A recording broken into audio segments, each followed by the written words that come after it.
Երրորդ շաբաթը արդեն տեղի ունեցող այս գործընթացը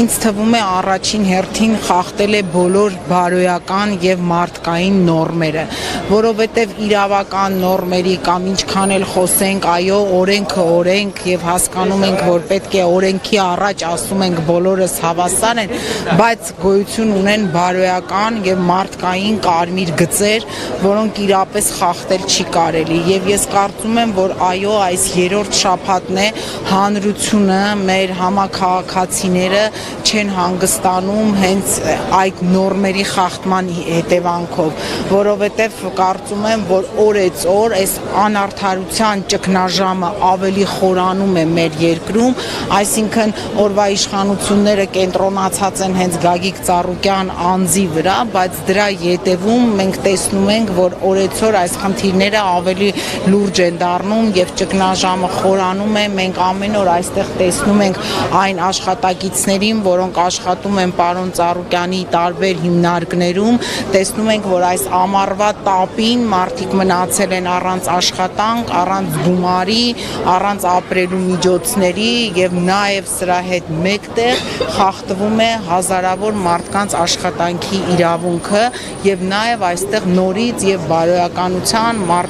մարդկության գծերը անցնում են ինչպես կարող են։ Իսկական այս օրերին մենք տեսնում ենք նաև սպորտի արձագանքներ կան, բազմաթիվ քաղաքացիներ նշում են այն գործունեությունը, որ Գագիկ Ծառուկյանը կատարել է նաև սպորտի հետ կապեր, ամրապնդել նաև ներդրումներ, այլն։ Եվ սրանով փաստորեն մեր պետությունը ինչ արտադրի ուղղում նաև սպորտին, եթե հաշվի առնենք նաև Այո, վերջին օրերին, վերջին ընթացքում տեսակ մեծ հավաքներ տեղի ունեցան Ամերիկայի Միացյալ Նահանգներում, Ռուսաստանի Դաշնությունում եւ այո, ես վերջերս ծանոթացա պարոն Սասունյանը, Նունես Սերոփյանը, նրանք այդպես լայվ ռեժիմով ելույթ էին ունենում եւ այո, մարդիկ խոսում են նրա մասին, որ նույնիսկ եթե այնտեղ կան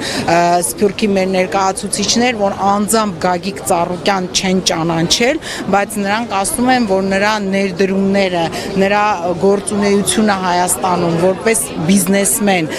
շատ լուրջ են եւ այո, ներդրումային առումով այսօր դրսում ապրող հայերը եւ ոչ միայն հայերը, բոլոր այն մարդիկ, ովքեր մի օր կորոշեն, որ պետք է բիզնես հիմնեն Հայաստանում, նրանք դրա հետ կապված լուրջ խնդիրներ ունեն, որովհետեւ եթե այսօր կողքից նայում են, որ Գագիկ Ծառուկյանը երկրի ամենաազդեցիկ բիզնեսմեններից մեկն էր, որը շատ մեծ ներդրումներ ունի Հայաստանի Հանրապետության բոլոր ոլորտներում, եթե մի օրվա ընթացքում կարող է տեղի ունենալ այն ինչ որ տեղի է ունենում, կամ օրինակ, չգիտեմ, մուլտիվելնեսի օրինակով կա պայմանագիր կնքած պետության հետ, Երևանի քաղաքապետարանի 50 քանի տարով ու մեկ օրում գալիս են ասում են մենք հիմա այս պայմանագիրը չեղարկում ենք։ Գիտեք, ասում են բիզնեսը հանգստություն է սիրում եւ սիրում է առանց այդպես ալեկոծումների երկրներ եւ քաղաքական իրավիճակներ։ Ես կարծում եմ, որ այս ամեն ինչին ականատես լինող ոչ մի լուրջ բիզնեսմեն չի մտածի այլևս Հայաստանում ներդրում կատարելու մասին։ Այդուհանդերձ այս բավական համակարգեցին ինչ սպասելիքներ ունեք։ Քաղաքական գործիչները